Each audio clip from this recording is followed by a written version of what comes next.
starting things off, and then 3 sessions during the day that I hope you'll stick around for. I want to give a shout out to my co-organizers of today's program, Bob Hainsey with SPIE, who really was essential to helping us pull together this outstanding event.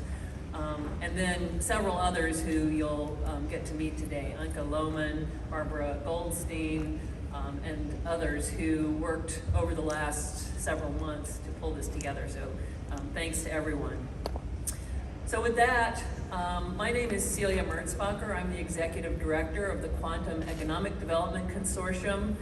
And QEDC is a consortium of stakeholders that has recently opened up to international participation. So we welcome a diverse cross-section of the ecosystem as part of taking quantum from the lab out into the marketplace. Our middle name is Economic Development. And really we're focusing here today, this is an industry program, we'll be focusing on that process and what's happening in terms of commercialization, and you'll be hearing from some of the leaders in this community. But to set the stage this morning, we have Jay Lowell from Boeing Corporation. Jay is Chief Engineer for Boeing. He works in the disruptive computing and networks part of the company. He's an internationally recognized expert in systems engineering of electromagnetic or electro-optic systems, so very familiar with some of the companies and technologies that are here at Photonics West. He's also a Boeing Senior Technical Fellow, which is a distinct honor that the company bestows. He works across the company's businesses to develop the R&D investment strategy for many of the electrical and electronic systems, and I was sharing with him that I flew out on a 787, and he told me that he has patents that are part of the plane today, so touching lives of many of us. His technical background includes work in remote sensing, precision measurements of time and frequency, inertial measurements, laser matter interactions, certainly relevant to Photonics West, optical signal processing, and other areas. Previously, he was director of software and systems integration for Intific, which produces first and third person three-dimensional immersive simulations. And he was a program manager at DARPA, so he's been on the government side as well in his past life. He served on the U.S. Air Force Scientific Advisory Board studies, several of those, and closer to home from my perspective, he was a founding member of the QEDC and on the original QEDC steering committee, so I owe a huge debt of gratitude to Jay. So with that, I will turn it over to Jay for our keynote today. Thank you.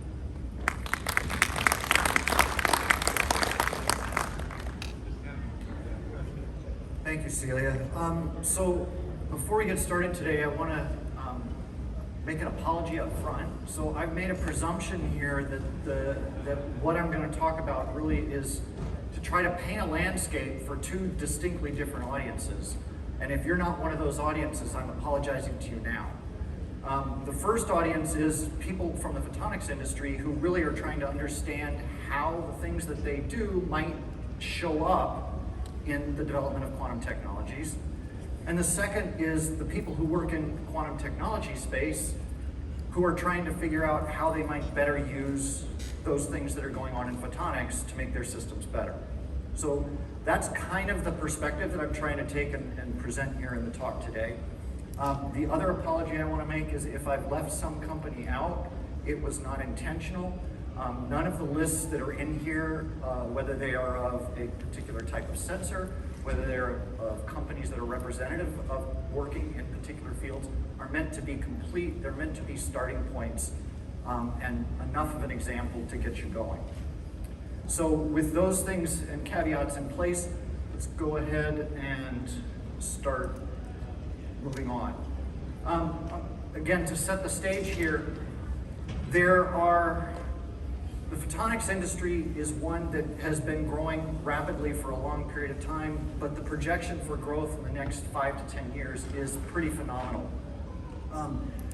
In the past 5 years, for instance, internet protocol traffic has doubled to an astonishing 300 exabytes a month. That's just a mind-bogglingly large number.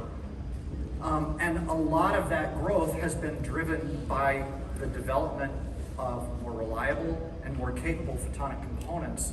And that photonic component revenue has, again, more than doubled over that same time period to over 35 billion annually. That's a pretty large business, no matter what industry you're in.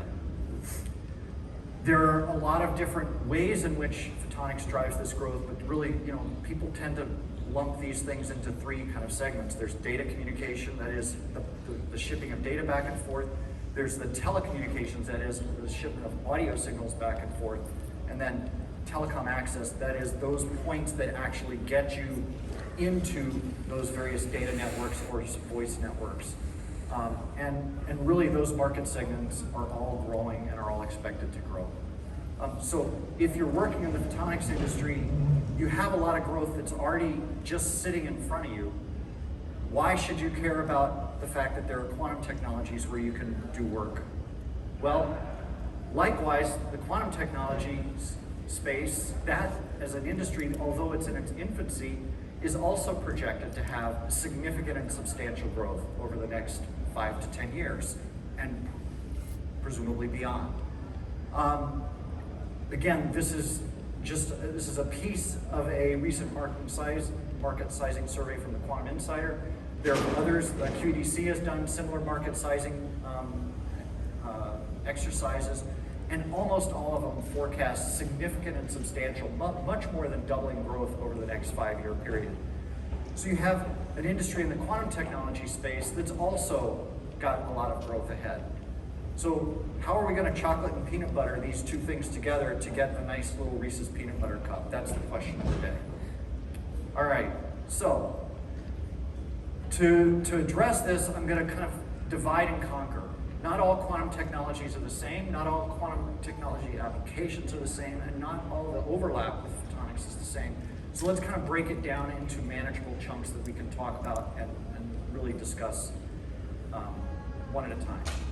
So I'm going to break it up this way. This is not the perfect way to break it up. It's a convenient way for me, and it's, I think, a reasonable way to break up the market and the applications. So there really are three kinds of technologies. There are those that are applied to quantum sensing. So quantum sensors are applied to sensing problems. Quantum computing, those are the ones that probably get the most press right now. Those that use quantum systems to improve and perform difficult computational calculations. And then there are quantum networks.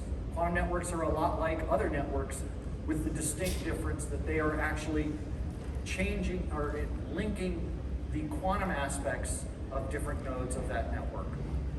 So we'll talk about each of these, go through them one at a time. We're going to start off with quantum sensing.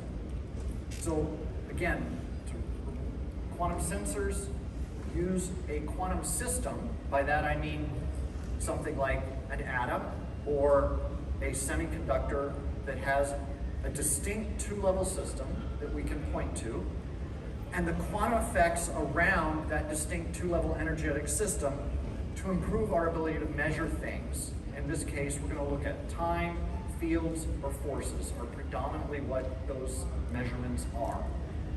These sensors are there because they do this better than other ways that we can do the sensors, that we can do that sensing. So this is where the field is, why the field exists, and this is what we're going to talk about. So there are four main types of quantum sensors. For fields, we have magnetometers.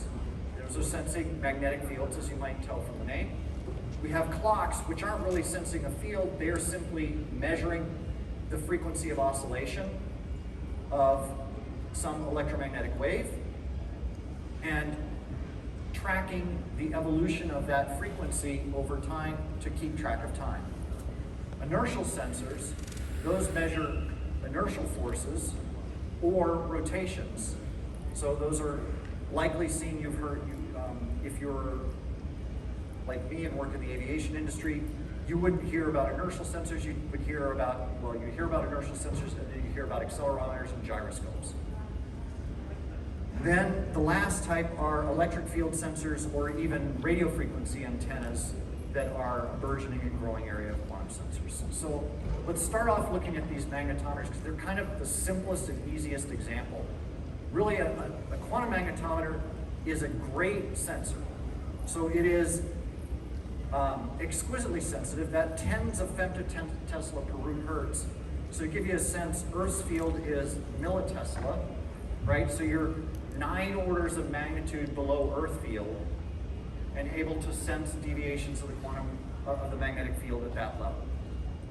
These sensors are sensitive enough that one pointed at your head can determine changes in the currents flowing through your brain, the neurons in your brain. And that's one of the applications where these quantum sensors have been used is on measuring activity of the brain. They're relatively simple. The ones I'm talking about here are atomic magnetometers. They use a vapor cell of an alkali metal gas, typically rubidium or cesium are the two most popular gases that are in use, although some people use potassium. The sensor head, that is the part that's actually doing the sensing, is smaller than my thumb, right? It's a few cubic centimeters in size and can be smaller than that yet. And there are efforts afoot to try to miniaturize these. The electronics modules are a little bit larger. They typically are kind of a 1 or 2 card system, so less than a half a liter. Typically, when you put all the displays and all the other kinds of things that you're doing, all the connectors on. So relatively small, but exceedingly capable, much more capable than comparable methods. Now, that's not really what I'm here to talk about today. I'm not here to give you an advertisement on magnetometers. I'm just using this as kind of a starting point. What I really want to talk to you today about is clocks, optical clocks. So optical clocks is an extremely diverse type of family of quantum sensors, and they're characterized by massively different levels of performance. Clocks that we use in the world today industrially range from, essentially the clock that sits in your phone in terms of relative accuracy to the best clocks in the world, which sit at national physical performance laboratories such as NIST or the National Physical Laboratory in England or Max Planck Institute in Germany. These places all over the world have the world's best clocks. So we're going to look at kind of 2 things, one at the exceedingly difficult end of the scale, that's this complicated optical clock, which is a national laboratory character sensor. And we're going to look at a relatively simple optical clock that's kind of in the middle of the performance range.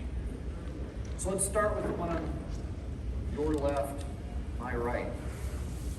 The simple optical clock, an example that we can use to build a clock of this kind of level of performance, is a 2-photon rubidium absorption clock. So what we're going to do is we're going to take a laser that's tuned precisely to this transition right here, and I'm going to use the fact that if I have 2 photons that are precisely tuned to the right frequency, then I will excite a transition between that ground state and that excited state level.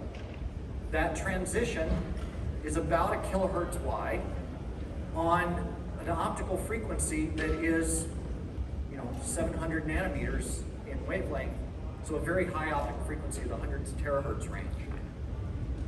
It gives you essentially the ability, once you get rid of all the environmental disturbances that come into this, that disturb that transition, you can get performance where you have fractional frequency stability in the range of about 10 to the minus 14, and you can hold that over thousands of seconds. That's very capable. That's better than the clocks that sit in GPS satellites today by 2 orders of magnitude or more.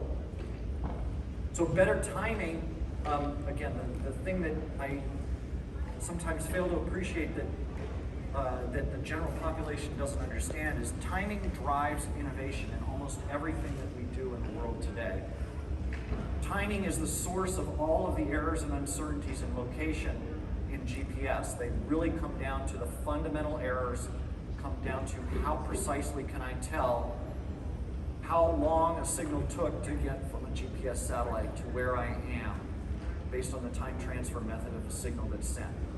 that's how you're determining your position. So better clocks mean better location information. Better location information means less errors in things like driving cars, less errors in flying airplanes, less airplanes, and all of these things that matter to us. In addition, the financial industry actually underpins the timing that they ascribe to the billions of financial transactions that they do, to the accuracy and precision of the timing that they have available to them. So time underpins serious portions of our economy, and improvements in clocks drive improvements in everything that we do. That 2-photon simple optical clock, 20 liters, not huge, not tiny. The complicated clock, thousands of liters. Performance that is mind-boggling, 10 to the minus 17 or 10 to the minus 18. So able to determine the loss of milliseconds over the age of the universe kind of accuracies. Just astonishingly mind-boggling precision that these things can work. Very different kinds of applications.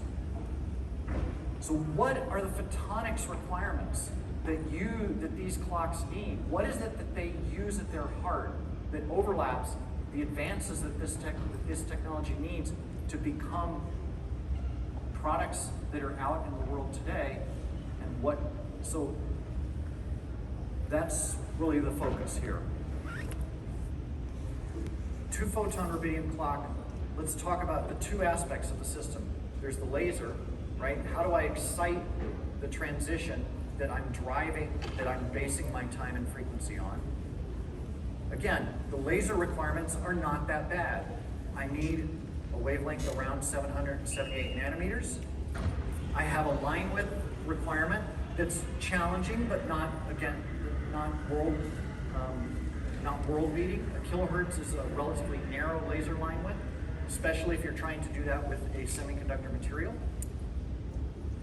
I need 20 milliwatts-ish of power to get these kinds of stability numbers. Maybe a little bit more, maybe a little bit less, depends on other losses in your system.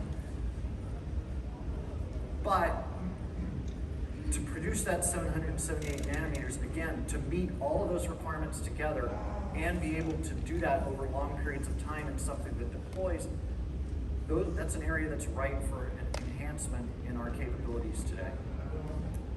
They struggle from the ability to, the people who build these clocks struggle from the ability to make all of these components work together as a system. A lot of that really comes down to integrating things like the beam steering and coupling that beam steering with the frequency stability, with the line width, with the power requirements. All of those things end up, when you add them together, make the problem much more challenging. The detector requirements, on the other hand, are relatively straightforward. You're actually detecting a UV transition. It's that thing circled in the green arrow over there. That UV transition that comes out about 1 of 20 photons, 1 of 20 excitements to that upper energy level will result in the emission of that UV photon. So you detect that UV photon. You typically are limited, intensity limited. Your shot noise limited is essentially in that transition, what comes out of that, and that typically is driven by your ability to collect the light that's scattered off those atoms, which is going out in all directions. So you're limited because your detector is really only going to typically be on one side of your cell. So there are opportunities. You can see kind of a lab-based clock that's actually in my lab at Huntington Beach. Well, not my lab, it's the people who work for me's lab, but it's my lab. And, there are opportunities for those things to be developed and go out into the field. There are some that are out for research developments today. Now, with thanks to Andrew Ludlow at NIST, let me give you an example of what a more complicated optical clock looks like, and it's a very different picture. So the first thing I'm going to point out is, all of a sudden we went from one laser to a minimum of 5. And those 5 lasers are 2 octaves apart in wavelength. Everything down from the mid-IR at 1.3 microns all the way up to 400 nanometers and almost in the UV. We have line widths that are 9 orders apart in requirement. We have requirements for light with megahertz kind of line widths, so something that's essentially relatively pedestrian, all the way down to 100 millihertz line width for the actual clock transition for something to achieve this level of performance. Not trivial at all. We have power requirements that range from milliwatts to watts, depending on which portion of the system they're used for. How does this clock really work? Well, these cooling lasers, the strong cooling and the weak cooling laser, those lasers go in and cool this gas of ytterbium atoms into a trapped, basically a ball of trapped atoms that are exceedingly cold. Then optical pumping and lattice trapping light will separate that cloud of atoms into a spatial lattice so that you only get one atom at a time in the nodes of the standing optical field produced by the lattice trapping laser. And only by separating all of these atoms out into these independent little tiny traps and isolating them from each other do we have the kind of stable environment that we need to probe that clock transition and even see it with that exceedingly narrow line width laser. And by doing this and manipulating the intensity control of these lasers has to be exceedingly good, because any intensity or amplitude noise gets converted into frequency noise in the clock. So you can imagine the control loops, the frequency control, the polarization control, the beam profile characteristics of all of these lasers are exceedingly complicated, and photonic components that can address these challenges and these difficulties are going to make dramatic improvements in this kind of master clock that's going to essentially set the limit for how we perceive and measure time, and the standard that we set for how time is measured, from which all fundamental aspects of our SI unit system are derived. So, as you can see, there's an awful lot of work in the sensing domain and an awful lot of different kinds of photonics challenges that show up there. So let's shift over to the next area, that is, okay, good, quantum computing. So everybody, I'm assuming everyone in the audience has at least heard of a quantum computer. These quantum computers, again, are going to use two-level quantum systems, and they're going to manipulate the interactions between those systems to perform computations. That's what we're going to talk about here today. Now, there are many different varieties of quantum computing, or quantum computers. I'm not talking about one of the most popular ones in corporate industry today. The ones that are probably in most widespread use are superconducting quantum computers. I'm going to talk about those quantum computers that overlap with the photonics industry, and that's 3 distinctly different types. There are linear optics quantum computers, and again, what you see up here are representative companies in the space. The ellipses are there intentionally to point out that there are many others, and in fact, if you wait a month, there will probably be more. And so trying to do an exhaustive list when I went and started this presentation a month ago would have been an exercise in futility, because I would have had to have updated it this morning. Those linear optics-based quantum computers, I'm going to cover the aspects of those a little bit. They're going to be better aligned to my discussion on quantum networks, so I'm going to skip over those for now. And we're going to talk instead about ion traps and neutral atoms. In fact, we're going to focus only on neutral atoms. The ion traps, you saw the optical clock, that was an ion trap optical clock, or that was an optical lattice optical clock, sorry. The requirements in the end for ion trap quantum computers and neutral atom quantum computers are not that similar in terms of the photonics, with one exception, and that is the detectors in ion traps are all by default single photon detectors. So we'll cover single photon detectors in another part of the talk as well. So we're going to talk neutral atoms to discuss the general needs. I'm going to focus on material that I got thanks to Cold Quanta. So this is not meant to be an advertisement for Cold Quanta. I reached out to several companies to get examples of what their quantum computers use. They happen to be the first that comes back, so it's not a commercial, it was a race. That's the way I think about it. Okay, so again, let's look at the typical laser requirements here. We have, again, 6 different lasers here with drastically different requirements that are set on each. Again, we have a pretty wide variety of wavelengths, although not as bad as the ytterbium clock that we saw before.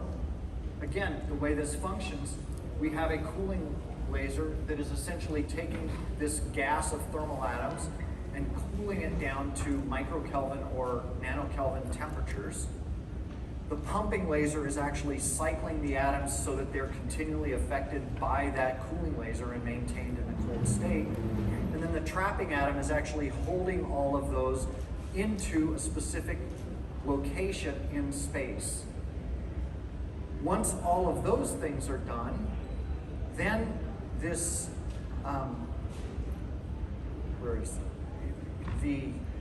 actually it's not, the 2 qubit Rydberg gate lasers, what they end up doing is they end up making, again, they make a lattice of atoms. They essentially manipulate their optical beam to spread atoms out into distinctly different sites. And the reason we want to do this is we want isolated quantum systems that we're using for a quantum computation. Each isolated system in that trap node, which again you see here in this black, this over here, right? This lattice, those are individual atoms that are held at a specific location in space and addressed independently by the beams coming out of that scanner. So that means for photonic components, I have transverse beam propagation as one of those components that I need to work. That has to work at a very specific wavelength, that has to work with very specific speed requirements, and the laser that the beam that I want to point at atom number 1, comma 1 in the lattice can also scatter and deliver light to the one at 2, comma 2. So I have very high offset and essentially isolation requirements for all these sub-beams that I have to create using these AOMs.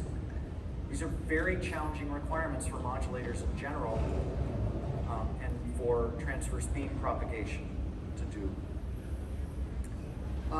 There are detector needs as well. The detector that's used here is essentially a very high numerical aperture lens to be able to focus on those individual atom sites. And then they use arrays of high efficiency detectors and low dark counts for getting single photon or several photon emissions from those atoms, depending on how they're running the computer. Again, there are too many variations in how this is done to be prescriptive here. Lots of opportunities. Again, servo locking, offsets, high extinction efficiency switching, high extinction efficiency beamlet formation, transverse beamlet formation are all areas where quantum technologies can capitalize on improvements in the photonics realm. All right, let me switch over to quantum networks, which is actually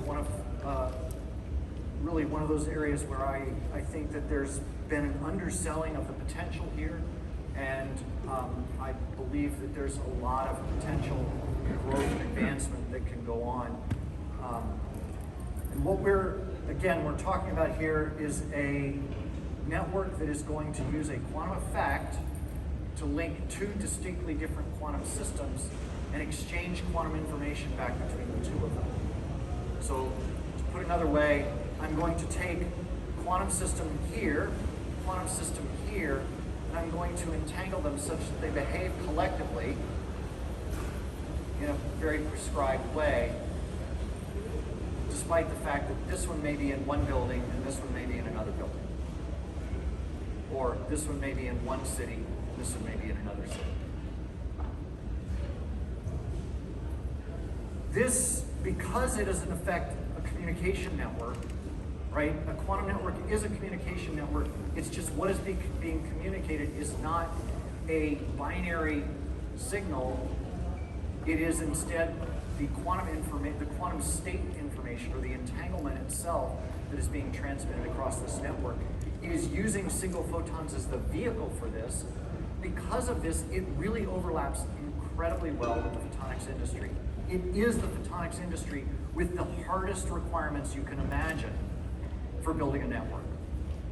Everything is a single photon. So that means loss is the king. You cannot tolerate any loss. Any form of loss destroys your state, means you have to go back to the drawing board to try to produce that same effect in terms of communication. I'm not going to talk too much about networks. I actually urge you to look at this paper. David Ashalom and a large group of very distinguished researchers put this out to describe, and there are several other like this, that describes essentially a roadmap for how to construct, build, and use quantum networks. It's a very good paper and talks really about a lot of the different types and the distinct differences between them, and points out that it's not just networks of quantum key distribution, which are really the things that are in existence today, but have a tremendous amount of potential beyond that. Where I think the interesting places to go are networking together of quantum sensors or networking together of quantum computers. The other report that I'm going to lean on very heavily here was produced by the QNext consortium, and they had drafted a quantum communications roadmap as well. And in that, it lays out in this table, which is very conveniently displayed here for us, what do we need to do? What components need to improve to enable these quantum networks? They are waveguides, and you can imagine that discussion is very simple and very straightforward. It's just really hard to do, right? Reduce loss in fibers, reduce loss in couplers, reduce loss in switches. You sense a theme here. Reduce loss, reduce loss, reduce loss. Today, let's focus on these other three areas. Let's focus on sources, converters, and detectors. If we're going to have a network, we got to actually create the quantum information in some way. That's our source. We got to actually get it properly from one place to another. We're going to need converters to do that, and we're going to need detectors at the other end to make sure that we've gotten it there. So, sources. So these sources, the quantum state transmission is we're sending a single photon in a particular quantum state. That requires a combination of very difficult material requirements, a high nonlinear coefficient. So that means you're using KTP, lithium niobate, silicon nitride. Pick your favorite high nonlinearity material that can use a process to create a biphoton pair, ideally on demand. One shot in, 2 photons out. Well, how do we do those things? Well, they're more than just that nonlinear requirement. We actually have to think about how those photons are going to be used. They got to be sent on those fibers, so that means we need some output in a usable transparency window, right? We can't just produce photons anywhere. We have to produce them where they're useful. We have to have the tuning and switching mechanisms to be able to make that happen. We need pump lasers that are compatible with the materials to produce the photons that are at the right wavelengths and right materials. And we have to integrate all of those together exceedingly well, because any losses in any stage of this end up making the problem harder than it already is. So for instance, one thing that you might think about what we're going to have to do, if I'm trying to entangle one kind of quantum memory over here, let's say it's an atom at 852 nanometers, my cesium atom. And I want to send the quantum information from that cesium atom, and I want to connect it to a rubidium atom over here at 780 nanometers. That seems like a hard problem, because first of all, 852 and 780 are not the same, right? Last I checked. So I have to find a way to produce a pair of photons, one of which interacts with that 852, then I'm going to send it. Well, it might be easier to think about producing a biphoton pair where one photon is at 852 and the other photon is at a transparency window of an optical fiber, say at 1.3 microns or 1.5 microns. Transmit that photon to take half of that entangled state over here. And then I need a converter. So let's go to our next step. I need a converter. I need a wavelength converter now to match. I need to take that incoming 1.3 micron photon, and I need to convert it somehow into a 780 nanometer photon so it can interact with my quantum memory that's over here. These kinds of robust single photon capable wavelength converters simply don't exist today.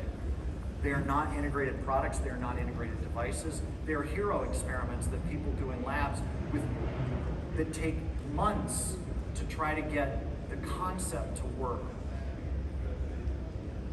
For this to become an industry, we need these to be devices that can be deployed without anybody watching them, that work all the time.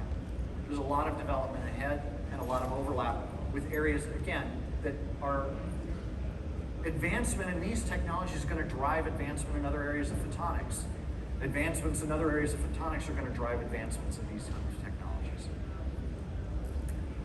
The other thing that we need that actually turns out to be relatively difficult to do and necessary is sometimes we need to worry about the spatial modes in which those biphotons are produced. Sometimes they're not going to always be produced in the same spatial mode, and I may be sensitive to that aspect of the quantum state, or I may be dependent on that aspect of the quantum state being part of the quantum information that's transmitted. So I may need spatial mode converters every bit as much as I need wavelength converters. Again, very challenging photonic problems to deal with. Very exciting opportunities for advancement. Lastly, detectors. So we've said we've got stuff over here, we're transmitting it, we're sending it across the way to stuff over here. Well, we need high efficiency detectors that are capable of measuring single photons at high data rates with low dark counts, meaning they aren't tricked by other things that are around there, like thermal, just being in a thermal environment. And most of these quantum networks rely on time binning their activities, so we need precise timing, kind of sub-nanosecond timing to make all this work. Now, there are promising technologies out there, superconducting nanowire single photon detectors. Every time I say that, I think about how much of a mouthful it is. But those SNSPDs are a very promising technology, but what you see here, what you see there, sorry, is a great example of what you would use in a laboratory in a free space optical experiment, right? It's a planar detector that's looking at light impinging from normal to the plane of that device. What I really want is things that are better integrated with waveguides or fibers, so that I don't ever have to come out of those places where the single photon, because I risk coupling loss whenever I come in or out of those devices. So if I can integrate these things together, I have a better result than if I don't. Now, the other challenge with this technology is these are cryogenic components. Now, I don't know how many of those of you in the photonics industry who build your photonics components to work at cryogenic temperatures, but my guess is it's a very small number. And so that's another burgeoning area of interest and need, where we need to understand how these materials and how these devices and how the physics of those things behave differently in a cryogenic environment than they might at room temperature. So we've kind of done a whirlwind tour of quantum technologies, and again, the list is not meant to be exhaustive. It's meant to kind of scratch the surface and give you a sense and an overview of where this stuff is and how there is significant overlap, and point to the fact that there are going to be numerous opportunities for those in these two industries to help each other out and to further the advancement of the work that they do. I want to leave you with a takeaway that really is, to me, the simplest way to think about this, and that is, no matter what type of quantum system, and a quantum technology at the heart of it is built on a quantum system. That two-level quantum system is coupled by a photon. period. It doesn't matter what type of choice of building or making that quantum system you use. If it's a superconducting qubit, you're connecting it with a microwave photon. If it's an atomic qubit, you're talking about a microwave, an infrared, a visible or an ultraviolet photon, depending on the system. All of these systems are coupled by photons, right? That's the takeaway. It's really that simple. The richness of the problem is due to the fundamental nature of that simple statement. There are so many systems, all of which are driven and connected by a single photon. The excitement and the interesting nuances of all of these things that build on quantum technology come down in taking advantage of all of those distinctly different ways in which I can use a photon to couple those two systems together. So it's that breadth of the photons and the characteristics of those photons that really drives the richness of the problem, both for photonics research and for quantum technology development. So, that fundamental nature means that there are opportunities that abound, and that those opportunities and innovations in photonic components will lead to successful quantum technologies, and hopefully vice versa.